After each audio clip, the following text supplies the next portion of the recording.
আসসালামু আলাইকুম ভিউয়ার্স, আজকে আমরা একটা টিপস দিব আপনাকে, যেটা আপনাকে এক্সারসাইজ করার জন্য আপনাকে প্রস্তুত করবে এবং আপনি এক্সারসাইজ করবেন।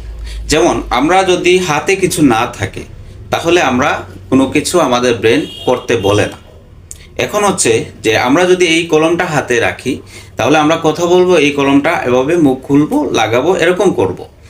এটাই হচ্ছে আমাদের ব্রেনের একটা সিস্টেম, আমাদের সিস্টেম যে আমাদের হাতে কিছু থাকলে, বল থাকলে এটা ঘোরাবো, যে কোনো কিছু করি আমরা।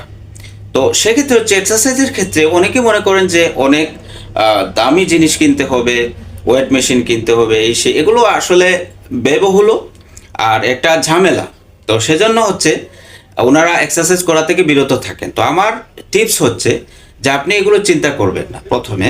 তারপর ধরেন আপনি জাস্ট একটা কাপড় যদি আপনি নেন, এটাই যথেষ্ট। এই কাপড়টা দিয়ে আপনি কি করবেন, যে আপনি এভাবে এভাবে